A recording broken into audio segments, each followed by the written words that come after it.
Good afternoon, everybody. I welcome you all to the first research session in pharmacology. This week, you are discussing a problem with a young male patient presenting with clinical features of congestive cardiac failure with a background history of viral myocarditis. After diagnosis, the patient was managed with few drugs pertinent to congestive cardiac failure. Hence, this research session has been scheduled to discuss on the pharmacological basis for management of congestive cardiac failure. I have provided the notes at each slide to be useful for some students. Broadly speaking, congestive cardiac failure is nothing but failure of the heart to pump blood in the arterial system, which most often occurs due to failure of contraction of the heart, which is referred to as systolic heart failure. In around 30% of the patients with congestive cardiac failure, there can be failure of ventricle to relax and accumulate blood, and this is referred to as diastolic heart failure.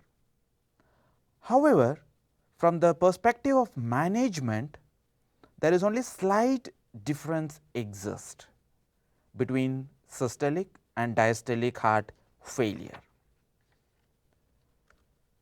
In patients with heart failure, due to the poor contraction of the heart, there is a reduced cardiac output, and consequently,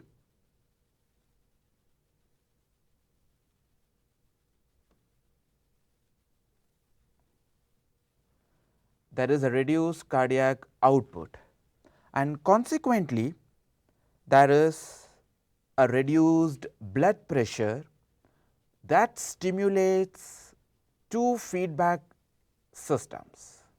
One is the renin angiotensin aldosterone axis or system, and the other one is sympathetic nervous system. So, these two systems get stimulated because of reduced cardiac output in congestive heart failure. This is the first time you are getting exposed to this renin angiotensin aldosterone system. Just to debrief you about the physiology of renin angiotensin aldosterone axis, it all starts with the synthesis of an inactive molecule called angiotensinogen from liver. So, the liver synthesizes this molecule and it releases in the circulation. We have an enzyme called renin that is released from juxtaglomerular apparatus, shortly we call it JGA, in the kidneys, and that renin converts the angiotensinogen into another inactive molecule called angiotensin 1. Please do remember that angiotensin 1 is also an inactive molecule. This angiotensin 1 in the circulation, when it crosses the pulmonary vessels, we have an enzyme called angiotensin converting enzyme that converts this angiotensin 1 to an active molecule called angiotensin 2. So, angiotensin 2 is the final molecule in the system and it is the active molecule. Both angiotensinogen and angiotensin 1 are precursors and inactive molecules. Angiotensin 2, as its name suggests you, angio refers to blood vessels, Tensin means it increases the contraction, it increases the tone. So, angiotensin 2, the main effect is it causes vasoconstriction of blood vessels, predominantly arterioles. In addition, angiotensin 2 also causes release of aldosterone, which is a molecule we will be seeing in a while that acts on the kidneys and it increases the reabsorption of water. Angiotensin 2 also increases the release of an hormone called vasopressin, otherwise antidiuretic hormone. So, this again along with aldosterone causes increased reabsorption of water. So, basically if you see, the effect of angiotensin 2 is seen on the blood vessels where it results in vasoconstriction and it increases the reabsorption of water, thereby it increases the blood volume. With regard to the pharmacology, we have two classes of drugs that interferes with this system. The first are the angiotensin converting enzyme inhibitor, which inhibits the ACE enzyme in the pulmonary vessels and thereby it reduces or it prevents the conversion of angiotensin 1 to angiotensin 2. And the second class of drugs that we have are the angiotensin receptor blockers that will bind to the receptors for angiotensin 2 and it will not allow the blood vessels to constrict and it will reduce the release of aldosterone that is mediated through angiotensin 2. So, there are two classes of drugs predominantly. We have another class called renin inhibitors which have come very recently. So, but this class of drugs, they are mainly used for patients with hypertension. With regard to congestive cardiac failure, it is mainly one of these two classes, angiotensin converting enzyme inhibitors and angiotensin receptor blockers. Please do keep these acronyms in mind, shortly is ACE inhibitors and ARBs, angiotensin receptor blockers. More details we will see in the hypertension problem. The drugs in the ACE inhibitors, they often end with the suffix called pril. So, lisinopril, enalapril. So, anything that ends with pril, it is easy to remember, it belongs to ACE inhibitor. The drugs belonging to ARBs, they end with sartan. So, losartan, valsartan, telmisartan. So, these are some of the drugs that belong to ARB. So, this is an easy mnemonic to remember the drug classifications. So, when the reduced cardiac output stimulates renin angiotensin aldosterone axis, it results in two important effects. One is constriction of the blood vessels and retention of sodium and water, and the blood vessel constriction increases what is called as afterload. From physiology you must be remembering, afterload is the tension, is the resistance posed by the arterioles against which the heart has to pump the blood. So, more the afterload, more the resistance, more will be the effort needed by the heart to pump the blood into the arterial system. Similarly, preload refers to the amount of blood that is returning to the heart from the venous system. More the blood volume, more will be the preload and more will be the venous return to the heart. And you know from Frank Starling mechanism, more blood return or more venous return to the heart increases the stretching of the myocardial fibers, and when there is more stretch, more will be the force of contraction. So, essentially an increased preload and an increased afterload that emerges from RAS stimulation, that is renin angiotensin aldosterone stimulation, is detrimental in patients with heart failure. Secondly, the reduced cardiac output also stimulates sympathetic nervous system. I am taking you back to unit 1, where we had two problems, one related to sympathetic and one related to parasympathetic nervous system.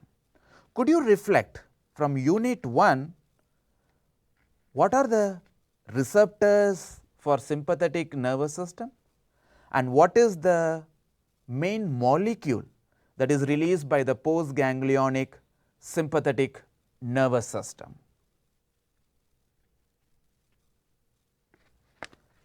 Yes, I am sure all of you must have guessed it right.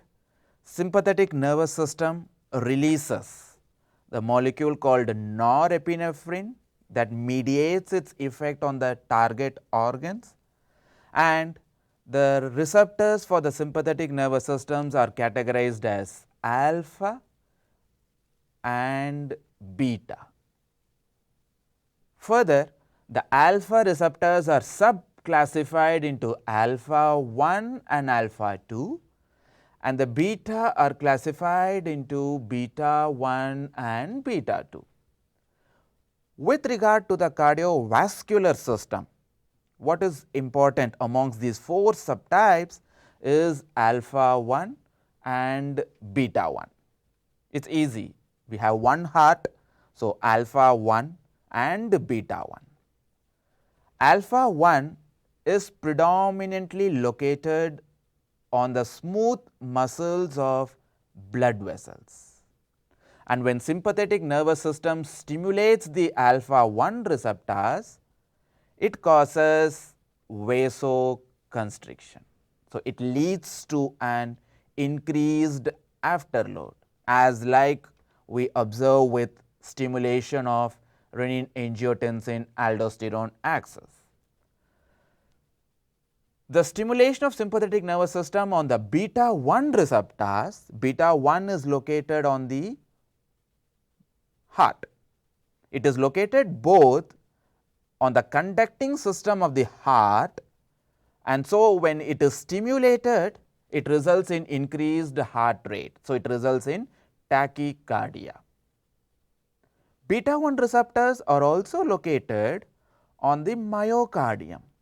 So, when they are stimulated, it increases their force of contraction. Do remember, the condition that we are discussing right now is heart failure. In heart failure patients, already the heart is finding difficulty in contraction. So, when the sympathetic nervous system is stimulated, it causes the vasoconstriction, it increases the force of contraction that further aggravates the heart failure. And third, a unique phenomenon that we observe it in such patients that results from both sympathetic as well as renin angiotensin aldosterone stimulation is cardiac remodeling. What is this phenomenon, cardiac remodeling? If you see the etiology of congestive cardiac failure, the most common cause is myocardial infarction, followed by systemic hypertension. What is infarction? infarction means death of cells. When you say myocardial infarction, you are referring to death of cells in the myocardium of the heart. When you have a wound, let us say you have a wound on the skin, the dead cells will be replaced by deposition of collagen. In the same way, when there is death of cells in the heart, those cells are replaced by collagenous deposition, and that interferes with the contraction of the heart. Because you know from physiology that the impulse from one cardiac cell is transmitted to another neighboring cell through gap junctions. So, when you have deposition of such collagen fibrous material, it interferes with the transmission of impulses, and that leads to incoherent contraction of the heart.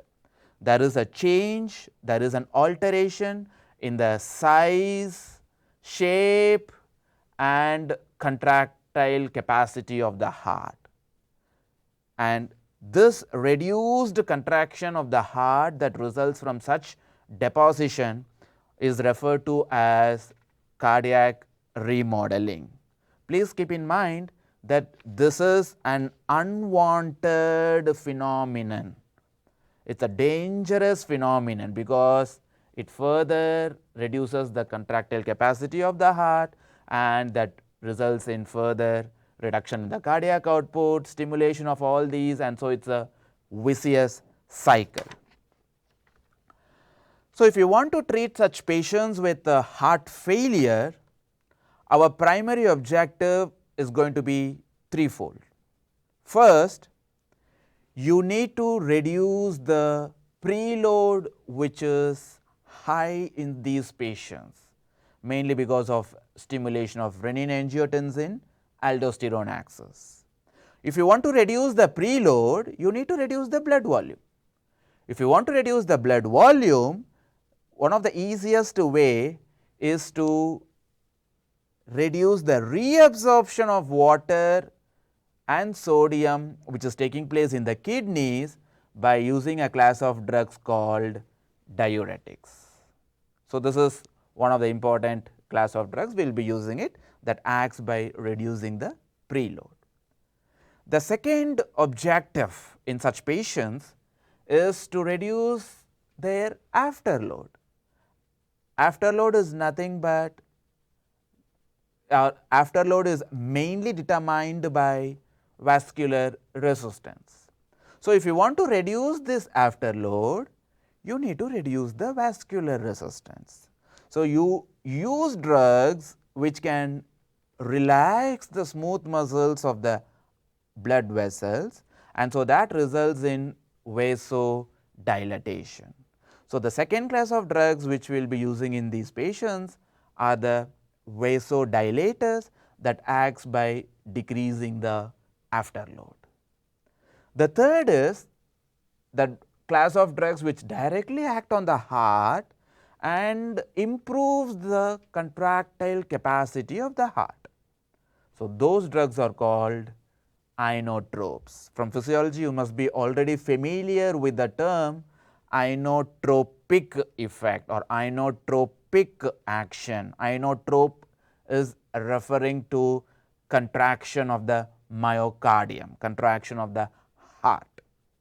So, essentially there are going to be three classes of drugs: diuretics that reduces the high preload in these patients, vasodilators that reduces the high afterload in these patients, and inotropes. The most important, the most commonly used inotropic agent is digoxin, and we also have other inotropic drugs called dopamine and dobutamine. So, if you see, there is one thing that is common, D. So, D for diuretics, D for dilators, D for digoxin, dopamine, dobutamine. So, that is why you can remember the drug classes by a mnemonic called 3 Ds. three-dimensional pictures, right. So, 3Ds: diuretic, vasodilators, digoxin, dopamine and dobutamine. In certain patients, we also use beta blockers along with these classes of drugs. So, essentially these are the 4 drug classes that you will be seeing being used in patients with congestive cardiac failure. Let us go to the first class of drugs, diuretics. There are 6 classes of diuretics. We use it in treating certain human diseases.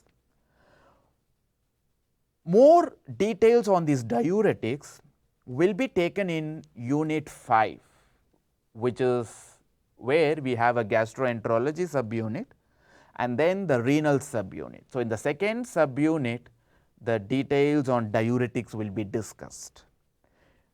What is more important in this unit, cardiovascular unit, are the 2 classes of diuretics. This is the structure of a nephron. This is the glomerulus, proximal convoluted tubule, loop of Henle, distal convoluted tubule, collecting duct.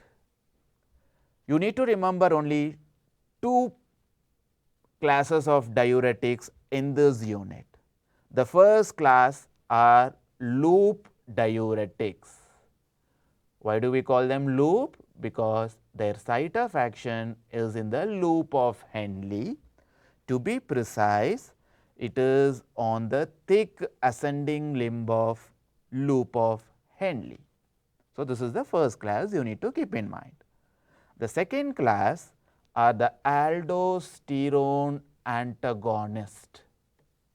So, we have, or you can remember from our earlier discussion, the renin-angiotensin aldosterone axis, where aldosterone is a molecule that is finally released from or stimulated by angiotensin 2, and that aldosterone acts on the collecting duct here and it increases the reabsorption of sodium and water. So, aldosterone antagonists are the class of drugs that will block the effect of aldosterone and thereby reduces the reabsorption of sodium and water. So, essentially with respect to congestive heart failure, do keep in mind these 2 diuretic class. One is loop diuretics, another one is aldosterone antagonist. So, the remaining we will see it in the unit 5. In the loop diuretics, the most commonly used is furosemide. Some textbooks also refer the same drug as furosemide and some say it as furosemide. Both are referring to the same molecule. Loop diuretics are the most effective and is the most commonly used diuretic class in congestive cardiac failure. They primarily act on the thick ascending limb of loop of Henle here, and they act by inhibiting a transport protein called sodium potassium dichloride. So, this protein is involved in reabsorption. You can see this is the lumen and this is the interstitial tissue.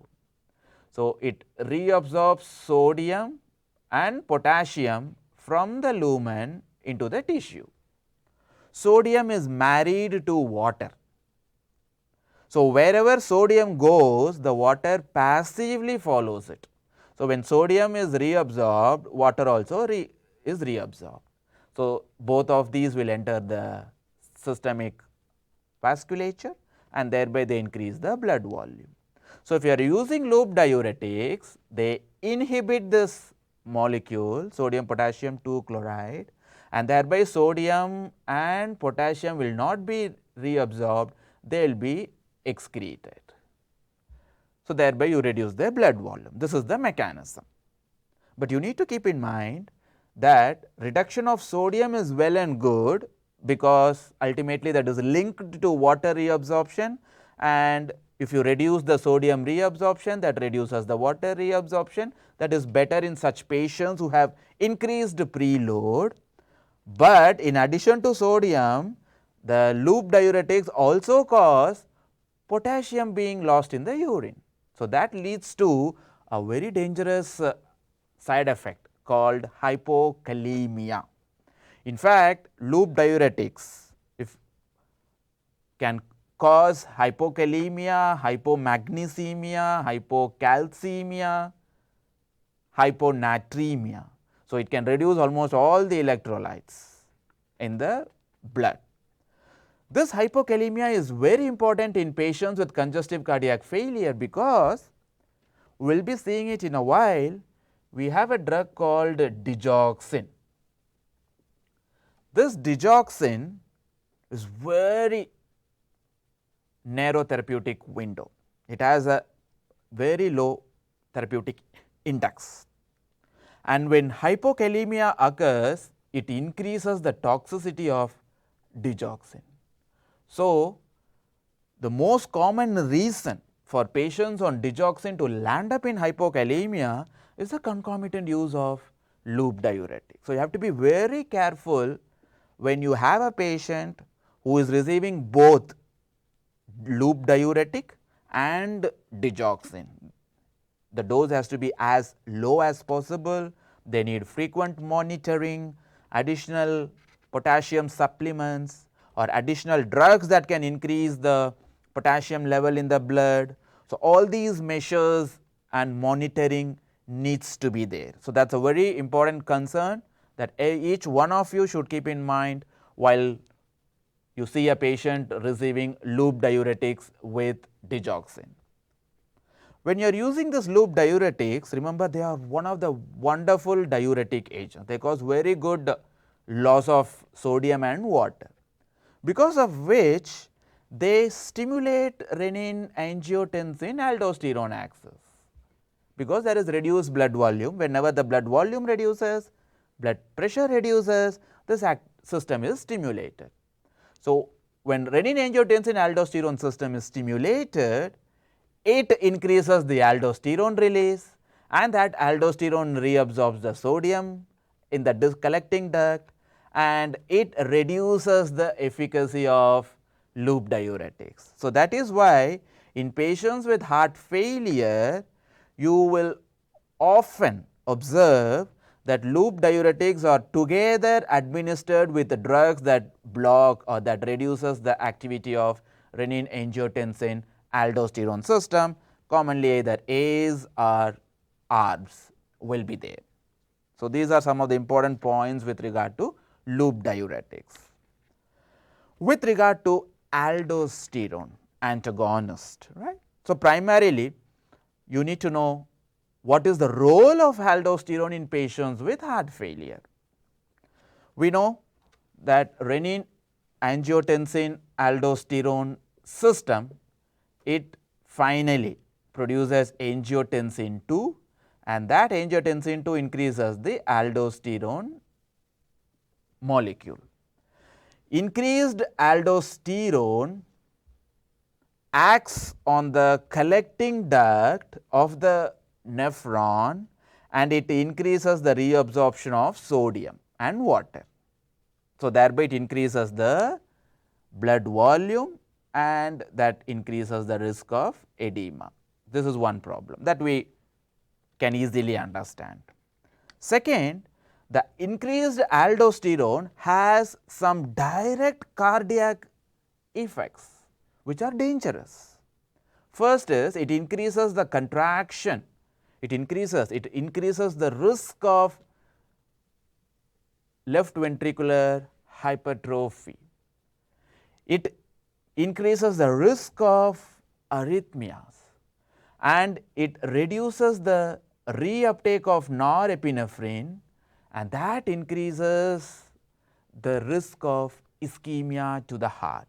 So, aldosterone in many ways, not only by its effect on the sodium and water retention, but also because of its direct effect on the heart, in many ways is dangerous. Hence, in patients with heart failure, we also need to block this aldosterone's effect by using a drug called spironolactone. So, spironolactone antagonizes the effect of aldosterone and thereby it reduces the volume overload, reduces the direct cardiac effects of aldosterone.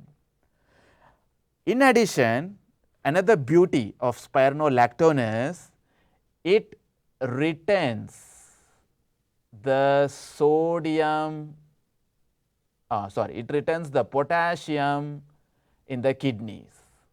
So, it reabsorbs in the distal convoluted tubule, it reabsorbs sodium. Aldosterone antagonist will facilitate excretion of sodium, but will retain potassium.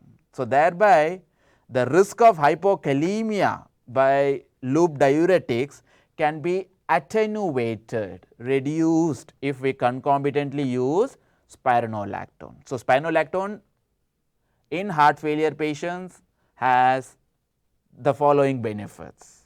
First is it reduces the aldosterone's direct effect of causing sodium and water reabsorption, thereby reduction in blood volume.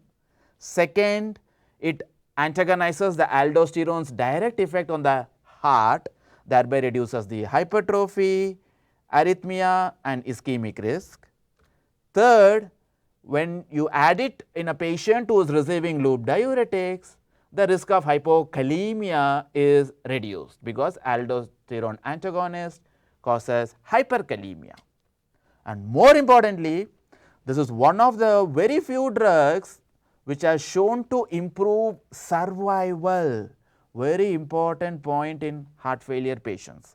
Because if a patient has some symptoms, a patient of heart failure has some symptoms and you are using some drugs to relieve the symptoms, it is well and good, but if you have certain drugs which could improve their survival, which reduces the mortality, they are the best.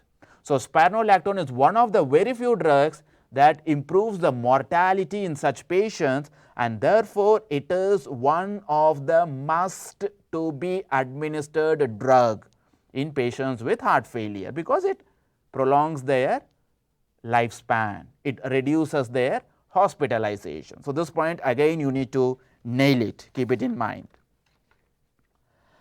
So, this is all about the essential points that you need to keep in mind for diuretics. Moving to the second D, which is vasodilators. Vasodilators are the class of drugs which act on the vascular smooth muscle.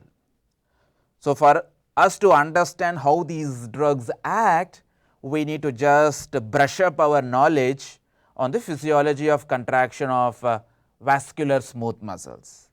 Assume this is a cross section of a smooth muscle of a blood vessel, right. If the blood vessel has to contract, the smooth muscle of the blood vessel has to contract, I am sure you all know that you need calcium to enter the smooth muscle. The entry of calcium will, after binding to the calmodulin, stimulate myosin light chain kinase. Kinase means an enzyme that phosphorylates. So, myosin light chain kinase will phosphorylate the myosin light chain, and so the phosphorylated myosin light chain will become activated, and that binds to the actin, and that results in the contraction. So, essentially for a smooth muscle in the blood vessel to contract, you need calcium to enter into the smooth muscle, and this calcium is stimulated mainly by three receptors. First is the alpha 1 receptor, which belongs to our famous sympathetic nervous system. The norepinephrine binds to the alpha 1 and that releases the calcium in the smooth muscles, and that results in contraction. Second, we have calcium channels. So, these are all voltage gated calcium channels, L type of calcium channels. So, they open and they allow the calcium to enter into the cell, and that leads to contraction.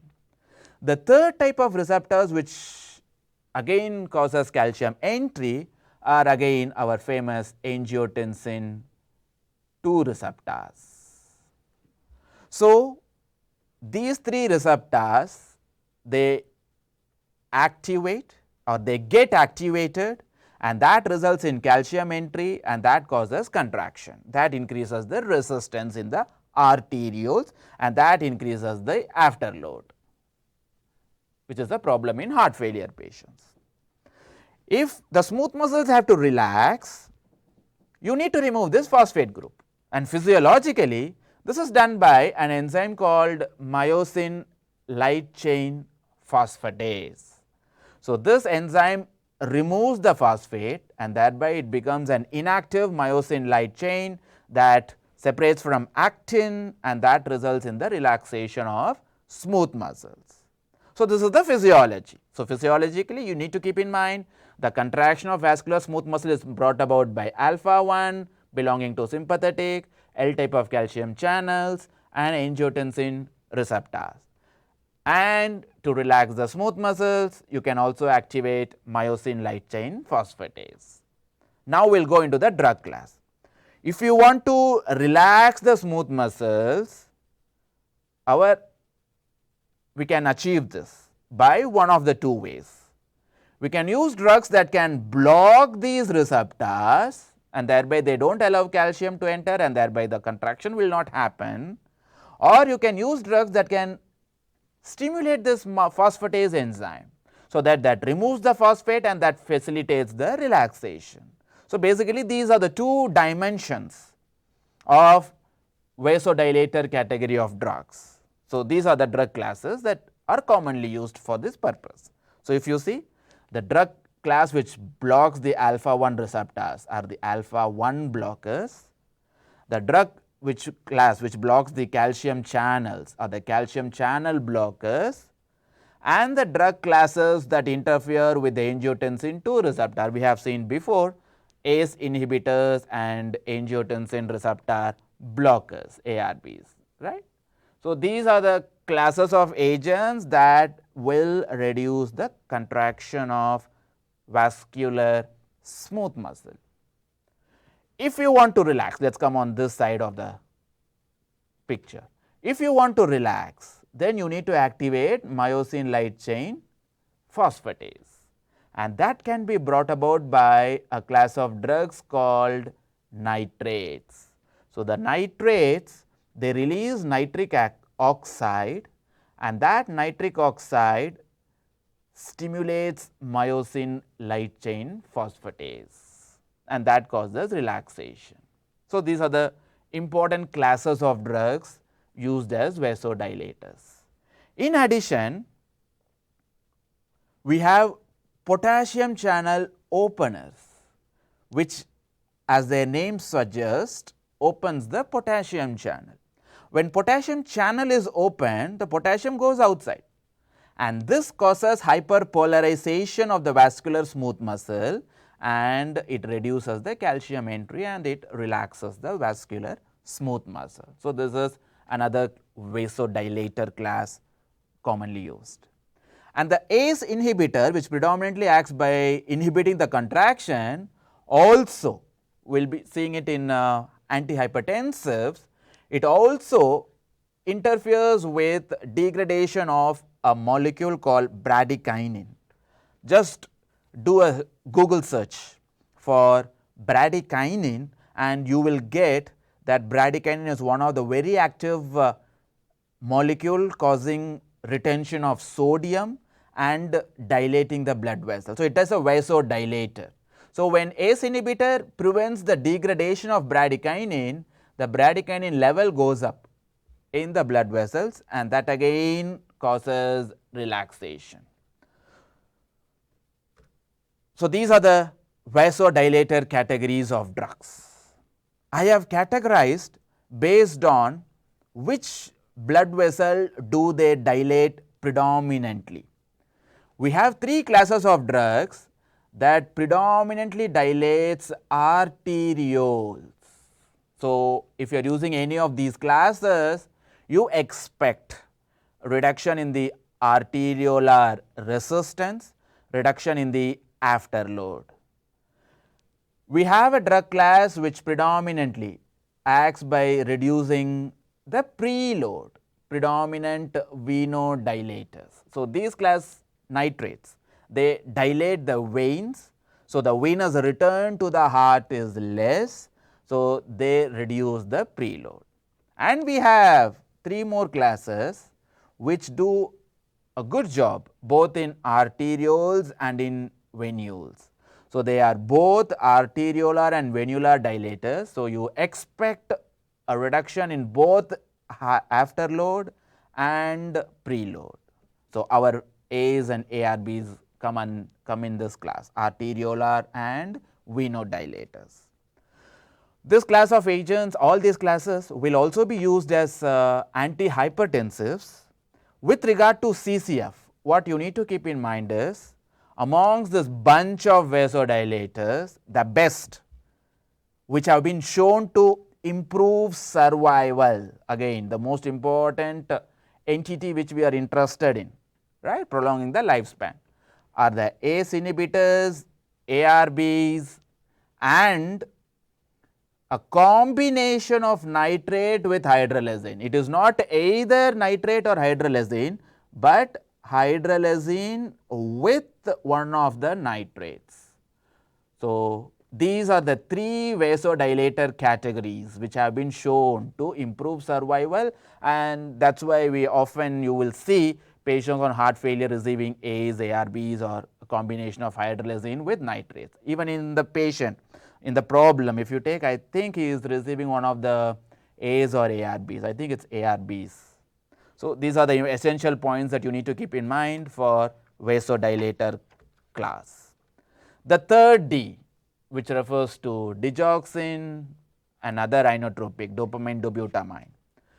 Actually, these digoxin, it belongs to a category of drug class called cardiac glycosides, which are actually available in natural plants and animals. The most common cardiac glycosides that we will be using is digoxin and digitoxin, which are obtained from foxglove plant. 15 minutes. Foxglove plant.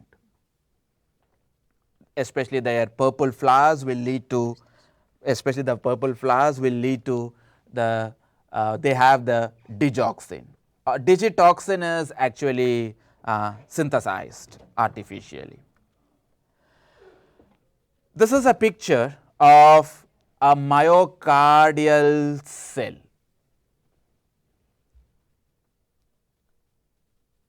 It looks busy, but it is easily understandable. Just follow with me. In a myocardium, we have the transport protein called sodium potassium ATPase, the one that is referring to number 3 in this picture. This sodium potassium ATPase, what is its physiological function? It throws out 3 sodiums, but it takes 2 potassiums inside. So, essentially it throws out 3 cations and takes in 2 cations. So, there is a deficit of 1 cation, 1 sodium inside. So, to compensate this deficit, you have another transport protein which is labeled as 2 in this figure, sodium calcium exchanger, this part. So, what it does is, this transport protein, to compensate for this loss of sodium, it takes in sodium and liberates or exits a calcium molecule. So, that is why it is called sodium calcium exchanger. It exchanges the sodium for calcium. So, because of this molecule, you have calcium moving out sodium entering in, and that will compensate for the loss of sodium which is caused by the sodium potassium ATPase. This is physiologically happening in our cardiac myocardium. If you are using digoxin or digitoxin, what happens is the digoxin binds to the transport protein called sodium potassium ATPase at its potassium binding site. Please keep this in mind, that digoxin will bind to this sodium potassium ATPase at the site where normally potassium binds. This is important because that forms the basis of understanding how hypokalemia will precipitate digitalis toxicity. The basis is it binds to the enzyme at the site where normally potassium binds. All right. So, when digoxin binds to this enzyme, it inhibits the sodium potassium ATPase. Now, what happens? The sodium will not go out. When sodium does not go out, there is no sodium deficit. When sodium deficit is not there, do you expect sodium calcium exchanger to function? No, because why was it moving calcium out and sodium in? Because a deficit in sodium was created by sodium potassium ATPase. Now, the deficit is not there because this enzyme is inhibited by digitalis. The sodium calcium exchanger will not function, and so there will be no exit of calcium. So, the calcium will stay inside the myocardium, and any increased calcium in the myocardium will go to the sarcoplasmic reticulum, and from there you have liberation of ionized calcium. That ionized calcium will increase the interaction between the actin myosin filaments, and that increases the force of contraction. So, when you are using digoxin or digitoxin, finally you expect an increase in the force of contraction of the heart, and this is referred to as positive inotropic effect. In physiology, you must have read inotropy refers to contraction of the heart.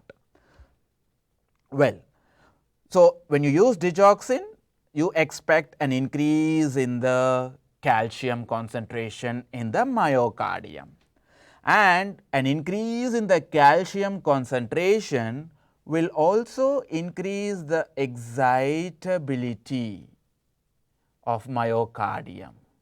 So, increased excitability is referred to as positive bathmotropic effect, right. So, digoxin will result in positive inotropic effect because it increases the force, and increased free intracellular calcium will increase the excitability of myocardium, which is referred to as positive bathmotropic effect. All these are very crucial terms that you need to keep in mind. In addition to myocardium, the cardiac glycosides or digoxin and digitoxin, they also act on the conducting system of the heart. Both digoxin, digitoxin, they have vagomimetic effect. We know vagus, right? It is a parasympathetic nervous system. It releases a molecule called acetylcholine, and that acts on the conducting system mainly in the AV node, and it reduces the velocity of conduction. So, if you are using digoxin or digitoxin, because of the vagomimetic effect, it reduces the conduction velocity across AV node, or it reduces AV conduction, atrial ventricular conduction, and this is referred to as, because it is reducing, here we are using the word negative. So, negative dromotropic effect. In myocardium, it resulted in increased. So, that is why we use the word positive. So, positive inotropic, it increases the excitability. So, positive bathmotropic. But in conducting system, it reduces the conduction velocity across the AV node. So, we use the word negative. So, it is negative dromotropic effect. When AV conduction is reduced, what happens to the heart rate? Heart rate is reduced. So, reduction in the heart rate is referred to as negative chronotropic effect. So, these are all the 4 effects that are observed with the use of digoxin and digitoxin on the heart.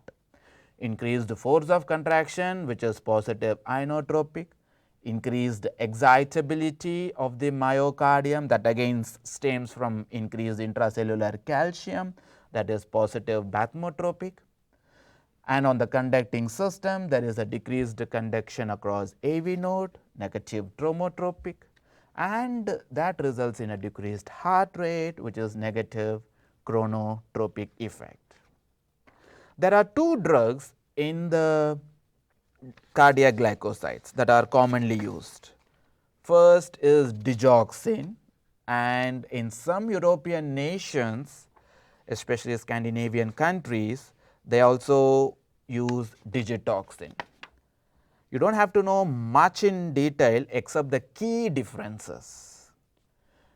If you take digitoxin, it has 95% plasma protein binding capacity. So, when the plasma protein binding is more, obviously you expect its half life to be longer. So, digitoxin has a half life of around 5 to 7 days, and it is principally metabolized in the liver. So, these are the 3 important points for digitoxin. So, because its half life is 5 to 7 days, you need to give this drug only once in 5 days or once a week. Digoxin on the other hand has only 1/4 plasma protein binding, and it is renally eliminated. So, in patients with renal failure, digoxin has to be either not administered or you have to be very cautious. So, it is preferred that in patients with renal failure we prefer digitoxin. And digoxin is also available as intravenous drug, while digitoxin is available only as oral moiety. Although today's world we rarely use parenteral digoxin. Both digoxin and digitoxin, they have a low therapeutic index or narrow therapeutic window. So, if you see, they have to be maintained in the plasma within a very narrow range. Even if their level exceeds a little, patients will experience toxic symptoms. So, that is why it is very important to monitor their concentrations to their in the patients. Patients with digoxin toxicity will have a mix of extracardiac and cardiac symptoms. In fact, the earliest symptom in digoxin toxicity is extracardiac, which is mainly gastrointestinal in the form of nausea and vomiting. So, as a general practitioner, because most of you after graduating, we do not expect you to be a cardiologist, but we expect you to practice a general medicine or a family medicine. So, when you are seeing a patient in your clinic who complains of nausea, vomiting, and then gives a background history that the patient is a known case of congestive cardiac failure and is receiving digoxin, please be careful, please take utmost measures to rule out digoxin toxicity. Please do not send the patient with some antiemetics to go home, the patient will die if it is digoxin toxicity. So, take this nausea vomiting as one of the earliest symptom of digoxin toxicity in such patients. Regarding the cardiac effects in digoxin toxicity, digoxin is one drug that can produce any type of arrhythmias. This is enough for you at your level, but for some students who are attempting board exams, MLEs and PLABs and all, you need to know some more extra. Digoxin can produce any arrhythmia. The only arrhythmia that is not seen with it is type 2 Mobitz block. And the characteristic arrhythmia, if you see this arrhythmia in a patient who is receiving digoxin, this is 100% certain that patient is in digoxin toxicity, which is non-paroxysmal AT. And if you see a bidirectional ventricular tachycardia, it indicates the patient is in severe toxicity. And most often, if you have 10 patients on digoxin, 3 to 4 of them will have premature ventricular contractions, PVCs, right. This is for those students who wanted to know more in detail about digoxin-induced arrhythmia, or at your level, all you need to know is digoxin can cause any type of arrhythmias. There are some factors that increases the risk of digoxin toxicity, particularly hypokalemia. Everyone should keep this in mind. How does this aggravate? If you remember the mechanism of action of digoxin, digoxin acts by binding to sodium potassium ATPase at potassium binding site. So, if there is hypokalemia, much of the potassium binding sites would remain free. They would not be occupied by potassium. If they are free, more digoxin can bind to these sites and they inhibit sodium potassium ATPase more avidly, and that results in toxicity. And what is the most common reason for such patients to land up in hypokalemia? Yes, I am sure most of you must have guessed it right. It is the use of concomitant loop diuretics, furosemide or furosemide, right. In addition to this hypokalemia, there are two more electrolyte disturbances that can lead to digoxin toxicity. One is hypomagnesemia, hypokalemia, hypomagnesemia. How is magnesium related?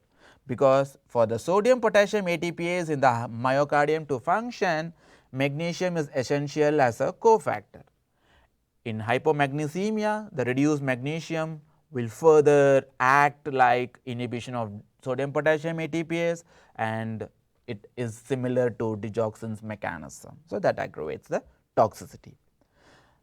Another electrolyte abnormality that precipitates digoxin toxicity is hypercalcemia. It is intuitive, understandable, because how is the positive bathymotropic effect mediated?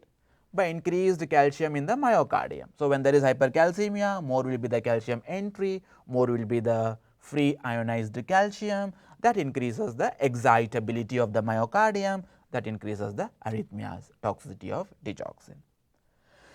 Thyroid problems, either hypo or hyper, both again will increase the risk of digoxin toxicity. This is a characteristic arrhythmia called, we shortly call it WPW syndrome, Wolff-Parkinson-White syndrome, where you have a re-entry pathway, and patients with such disorder again are at increased risk of digoxin and should never ever or preferably not prescribed digoxin. If you have a patient with digoxin toxicity, if the patient is brought to your hospital or clinic within 2 hours of ingestion, then you could use oral charcoal. This charcoal adsorbs, not absorb, it is adsorb, AD, not absorb. So, it adsorbs the charcoal, digoxin from the gastrointestinal tract, and thereby it reduces the further entry of digoxin into the blood vessels. And we also have a drug called cholestyramine. We will be seeing in the same unit somewhere in the second last or the third last problem, that is related to decreased absorption of lipids from the GIT. So, these two drugs will interfere with the absorption of digoxin from gastrointestinal tract. And most of the patients will have one-off arrhythmias. So, you need to use drugs to control that specific arrhythmia observed in the patient, and patients with recurrent digoxin toxicity, chronic digoxin toxicity can benefit, or severe digoxin toxicity can benefit by using an antibody called digoxin specific immune Fab, or shortly it is called, or trade name is DigiBind. So, it binds to digoxin in the blood and then reduces its effect on the cardiac tissue. Another point which is very important to be kept in mind is hemodialysis. Hemodialysis, the role of hemodialysis in digoxin toxicity. Hemodialysis is not effective. Please keep in mind, hemodialysis is not useful in patients with digoxin toxicity. On the contrary, hemodialysis can further increase toxicity. How? Hemodialysis can result, or it can it removes the potassium and it can result in hypokalemia, and this hypokalemia will further precipitate digoxin toxicity. It can never, hemodialysis can never remove digoxin because it is uncharged molecule, but can result in hypokalemia that aggravates toxicity. So, please keep in mind, hemodialysis is ineffective and can be more fatal in digoxin toxicity. When do we prescribe digoxin to patients? What are the indications? So, digoxin is preferred in patients with heart failure who have reduced ejection fraction, like the present patient, right. So, we term this as systolic heart failure. It is not that useful in patients with diastolic heart failure. So, it is mainly for patients who have poor ability of the heart to contract, systolic heart failure. And that too, if the patient is asymptomatic, you have a patient of systolic heart failure, reduced ejection fraction, no symptoms, do not start digoxin. The patient should have this reduced ejection fraction, and along with, it's with, right, it's with here, along with the patient should be symptomatic, which according to NIHA, New York Heart Association classification is stage 2, 3, 4, or according to American Heart Association or American College of Cardiology guidelines, it is stage C and D. So, these are the specific heart failure patients who will need the support of digoxin. In addition, patients with atrial fibrillation who are already put on other antiarrhythmic drugs, if their rate is not adequately controlled, then digoxin can be used along with these drugs for rate control. So, here digoxin is used as an adjunct, meaning it is used as a supportive drug along with this main drug to control atrial fibrillation. Because digoxin, what does it do to the AV conduction? It has negative dromotropic, right. So, it reduces AV conduction. So, if it reduces AV conduction, it can control the heart rate in such fibrillating patients. So, these are the two specific indications. Do keep in mind, symptomatic heart failure and patients with atrial fibrillation who are on beta blockers and calcium channel blockers as a supportive therapy. So, that is that completes the essentials that you need to keep in mind with regard to cardiac glycosides, more specifically for digoxin. The second last class of drugs, other cardiac inotropes. Digoxin is the main, but apart from digoxin, we also have dopamine, dobutamine, norepinephrine as inotropic drugs. And we have inodilators, which increases the force of contraction of the heart and at the same time relaxes the arterial blood vessels, thereby it reduces the afterload. So, it increases as a positive inotropic effect plus reduced afterload. And then calcium channel sensitizers like levosimendan, pimobendan, these also increase the force of contraction. But in today's world, the role of these two inotropic classes are very uncertain. Lot of literature are pouring in about their adverse events and mortality. So, at your level, I think what you need to keep in mind in inotropic drug is digoxin, and apart from digoxin, it is the dopamine, dobutamine and norepinephrine, only these three. Dopamine is very important drug that you need to remember, because it has what is called as dose dependent effect and indication. What is the dose dependent? If you are using dopamine at low dose which is otherwise called as renal dose, which is less than 5 micrograms per kilogram per minute, it acts only on dopaminergic receptors, like how we classify the alpha receptors for sympathetic as alpha 1, alpha 2, beta receptors as beta 1, beta 2. The dopaminergic receptors are classified into D1 and D2. So, dopamine, when you give at such low dose, less than 5 mics per kg per minute, it stimulates this D1, D2 receptors. Right now, all you need to keep in mind is, when there is a stimulation of D1, D2 receptors, you mainly expect renal vasodilation, meaning the blood vessels that supply the kidneys dilate. When there is increased blood supply to kidneys, supply to nephrons, what will happen? There is increased GFR, there is increased urine output.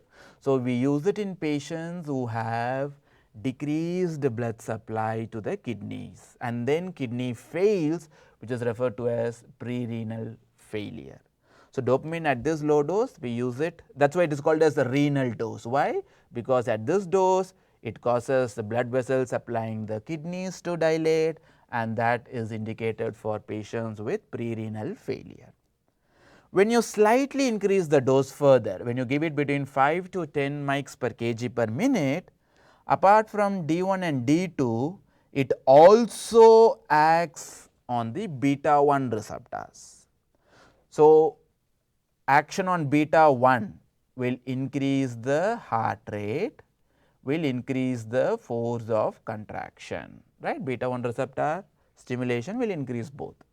So, now here what do you expect? You expect renal vessels to dilate because of D1, D2 stimulation, and increase cardiac output because beta 1 is stimulated. So, this is the dose at which you use it in patients with cardiogenic shock. Heart is failing to produce or failing to pump blood at adequate amount that is needed by the organs. So, this dose is referred to as cardiac dose. If you increase the dopamine dose further, 5 to 15, or rather it should be 10 here, 10 to 15 microgram per kilogram per minute, then it, apart from D1, D2 and beta 1, it acts on alpha 1 receptors. So, now what will happen? D1, D2 will cause renal dilatation, good. Beta 1 increases the force of contraction and heart rate. So, cardiac output increases, alpha 1 stimulation increases the vascular resistance. So, it increases the blood pressure. So, in patients with septic shock who have profound vasodilatation, their blood pressure will be so low because there will be very much dilatation of the blood vessels. So, you need to use dopamine at this high dose 10 to 15 mics that acts on alpha 1 receptors also and increases the blood pressure, and this is called, this dose of dopamine is called vasopressor dose. So, this is the dose dependent effect of dopamine, which as a clinician we all need to know, because sometimes when we are in emergency, when we are treating critical care patients, we have to initiate dopamine, and based on the indication you will be choosing one of these 3 doses. So, please do keep this in mind. Dobutamine. Dobutamine is another cardiac inotropic drug that selectively acts on beta 1 receptors. So, it does not act on D1, D2, rather it acts on beta 1. So, if you are using dobutamine, you will mainly observe increased heart rate and force of contraction, thereby you observe increased cardiac output. You will not observe any dilatation of renal vessels, and there are some evidences that it can dilate blood vessels rather than constriction as like dopamine, but otherwise what you need to keep in mind is dobutamine, you remember dobutamine, right? This is dopamine, this is dobutamine. So, B stands for its selective action on beta 1 receptors. The last class of drugs in congestive cardiac failure are the beta blockers. The first or the second slide in this session was talking about stimulation of sympathetic nervous system and that leading to cardiac remodeling, a dangerous phenomenon, right.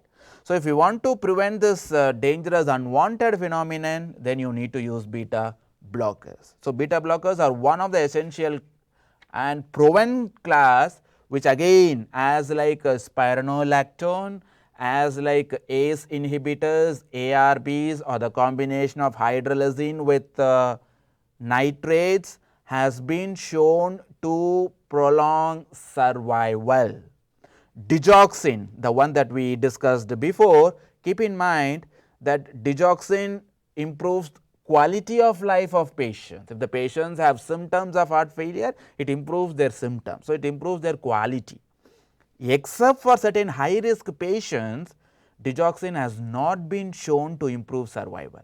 Only a small fraction of high risk patients, digoxin has been shown to improve the survival. But spironolactone, ACE inhibitors, ARBs, nitrates and hydralazine and beta blockers, these classes have been shown in general to prolong the lifespan of patients with heart failure. But when you are using beta blockers, certain points you need to keep in mind as a medical practitioner. You should always start beta blockers at low dose in such patients, because they are highly sensitive to beta blockade, because their sympathetic nervous system is highly active, right. So, you need to always start at low dose and monitor for any severe bradycardia. If you can rewind the beta blocker names of beta blocker, you have a non-selective first generation beta antagonist or beta blockers, then you have a selective beta 1 antagonist, then you have beta blockers with additional properties. Of these 10 or 12 beta blockers we have, only 3 drugs are indicated for patients with heart failure. If you have a question on which of the following beta blocker is essential for a patient with heart failure, please do choose one of these 3 drugs: carvedilol, bisoprolol, metoprolol, MBC. You know MBC Bollywood, right? Yeah, everyone must be knowing it. So, metoprolol, bisoprolol, carvedilol. So, MBC, right? MBC action, MBC Bollywood, but MBC in heart failure, beta blockers, metoprolol, bisoprolol, carvedilol. Choose one of these 2. Don't choose atenolol, don't choose propranolol. These are all like not sotalol, not like they are not used in heart failure. And third important point that you need to keep in mind is beta blockers are indicated only in class 1 or 2 NIHA or mild to moderate patients. They should not be used in decompensated patients. What do you mean by decompensated patients? Let us say you have a patient with heart failure and he is brought to the emergency department. When you are seeing the patient is gasping, right, is dyspnea. You put your stethoscope on the heart, you hear a lot of crackles, so pulmonary edema, right, and then you see the blood pressure, you feel the pulse, it is feeble, blood pressure is hardly detectable, saturation is very low. So, this is a patient who is decompensated. The heart is failing to contract, the heart is actually contracting only a little bit.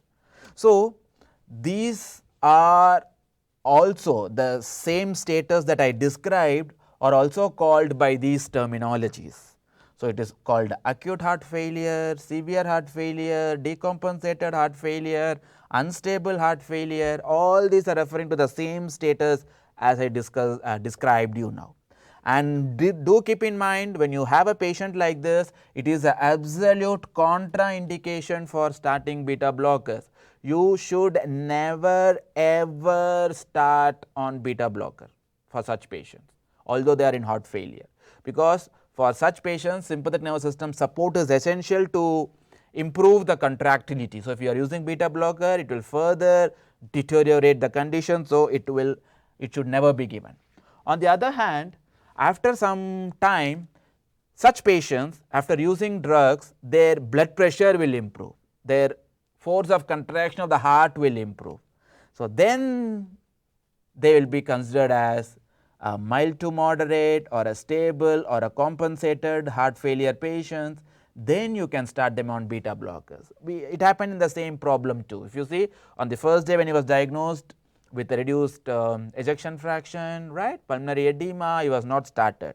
After a week, when he was stabilized, he was put on beta blocker. So, please be familiar with these two contrasting terminologies, one indicating the severe status of poor contraction of the heart, and the other one after stabilization. The last entity, so far what we have discussed are the drug classes mainly used for patients with poor contraction of the heart, termed systolic heart failure. We have the other entity which is seen observed in around 1/3 of the patients, diastolic heart failure, where the ventricle or wall of the heart is enlarged due to deposition or due to myocardium hypertrophy, that the capacity of the heart to hold the blood itself is very less. So, the ventricle fails to relax for accumulating the blood required to pump it into the arterial system. So, in this again similar sort of drugs will be used, except that digoxin is of not much use, because here there is no defect in contraction of the heart, but the defect is in the filling of the heart. That is the only point that I want you to keep in mind with regard to diastolic heart failure. If you have any questions, please feel free to discuss with me over WhatsApp. Only thing is, I may respond to you after a few hours. Don't be discouraged, because I don't have I have some problems with the net connection. So, whenever I get to see your question, I will respond to you. Don't worry on that. Or you can also mail it to me on these two email IDs. Please feel free, wherever you have doubts, wherever you are unable to understand, wherever you have some contradictions, please feel free to discuss with me. I am more than happy to help you and support you in whatever way I can. In addition, I have also given some MCQs. The next 10 slides are MCQs. So, go through, after reading all these materials, go through, and these are all just for most of the students to understand whether they have got the important points right or wrong, that is all. If you have any questions, please feel free to discuss with me as I told you before, right. And I am glad that you are all in unit 3. Cardiovascular unit is one of the main core units that you need to keep in mind, that based on which the subsequent units will be built. The drug classes that we will be discussing here, often they get repeated in many other units. The only drawback now is because of coronavirus, we can't see it in person and discuss it over here. Nevertheless, we will do our best to discuss this over distance learning, right. And then when you are here in person, always feel free to discuss with us on this topic, right. Take care, good luck, and remain safe, and we will see you in another class. Bye bye.